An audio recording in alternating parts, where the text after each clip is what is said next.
আল্লাহ বলেছেন উলাইকা কাতাবা ফি কুলুবিকুমুল ঈমান। এই কলবটা হাগুরা এইটা যা ঠিক আছে, everything is okay. It is not okay, everything is lost. এটা যখন ঠিক আছে, সব ঠিক আছে। when money is lost, nothing is lost. when health is lost, something is lost. টাকা হারালে কিছুই হারায় না। যখন অসুস্থতার কারণে স্বাস্থ্য হারাবেন, মনে হবে কিছুটা, আবার খাবার দাবার ঠিক মতন খাইলে ঠিক হয়ে যায়। But character is lost.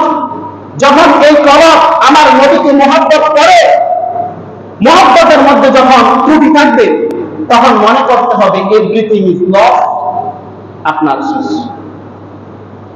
কেননা কোরআনের আয়াত এর অ্যানালাইসিস করে বুখারী শরীফের কিতাবুল ঈমানের মধ্যে বলে দিয়েছেন, উম্মত যখন নবীর প্রতি মহব্বত রাখবে, কিন্তু দুনিয়ার মধ্যে আমলের খতাখুরির কারণে সে জাহান্নামে চলে যাবে।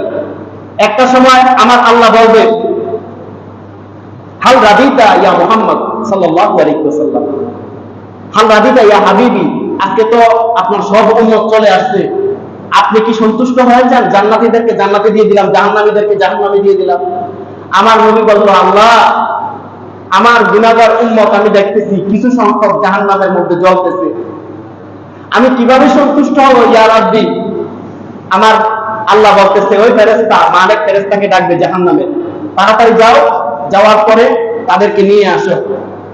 বলবো, যাবে মালিক ফেরেশতা, যাওয়ার পরে বলবো, আল্লাহ, তারা তো অনেকটা জ্বলে গেছে, জ্বলতে জ্বলতে জ্বলতে টুকুনি পর্যন্ত চলে আসছে, অনেকের হাত জ্বলে গেছে, এখন পর্যন্ত চলে আসছে, এখন কি করবো আল্লাহ? আল্লাহ বলতেছে, তাদেরকে নিয়ে জান্নাতের মধ্যে আবে হায়াত নামে একটা নহর আছে, ওই নহরের মধ্যে তাদেরকে আবার রিস্টার্ট করো। আপনারা রিস্টার্ট বুঝেন তো নাকি? মোবাইল যখন ব্যবহার করতে করতে গরম হয়ে যাবে, হ্যাং হয়ে যাবে, রিস্টার্ট দিলে আবার আগের মতো না। কারণ আল্লাহ বলছেন, নহর আবে হায়াত নহরের মধ্যে সুবাহ, সুবাহ বলছে আঞ্চলিক শব্দ আর কি, উপভাষা, তাদেরকে রাখো।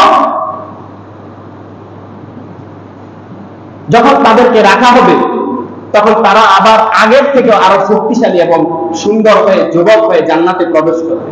তখন আমার আল্লাহ বলবো, বলেন সুবহানাল্লাহ, আমার আল্লাহ বলবো, হাল রাদিতা ইয়া হাবিবি ইয়ানি ইয়া মুহাম্মদ, আপনি কি সন্তুষ্ট হয়েছেন? আমার নবী বলল, রাদিতু ইয়া রাব্বি, হে আমার আল্লাহ, এতদিনে এতক্ষণ পরে আমি সন্তুষ্ট হয়েছি, বলেন সুবহানাল্লাহ। আমার নবীর উপর দরুদ ও সালাম পড়া লাগবে না? আদালতের মধ্যে যাইবেন, যতই অন্যায় করেন, যদি ক্ষমা চান, রাষ্ট্রপতির কাছে ক্ষমা আছে না? কিন্তু ক্ষমা চাইলেও অনেক সময় আদালতে মাফ করে দেয়, দেয়নি? দেয়নি? তা আমরা কি কেউ কি গুনার বাহিরে নাকি?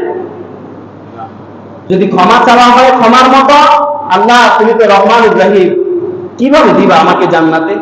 মহব্বত করে যখন কথা বলা হবে, তখন আল্লাহ বলবে, ওই মুসা আলাইহিস সালামের ঘটনার মতো। মুসা আলাইহিস সালাম গরম হয়ে গেলেন, আল্লাহ, কিছুক্ষণ আগে আপনি বললেন আপনি আগামী 6 মাসও বৃষ্টি দিবেন না, এখন বলতেছেন বৃষ্টি দিবেন। বলে, মুসা, আমি তো কলবের দিকে তাকাই। আল্লাহ যেন আমাদের কলবকে উদখুলু ফিস-সিলমি কাফা, পরিপূর্ণভাবে ইসলামের মধ্যে, আকাইদে আহলে সুন্নাত ওয়াল জামাতের মধ্যে ইস্তেকামাত রেখে কোরআন এবং সুন্নাহ অনুসারে আমল করার তৌফিক দান করুন।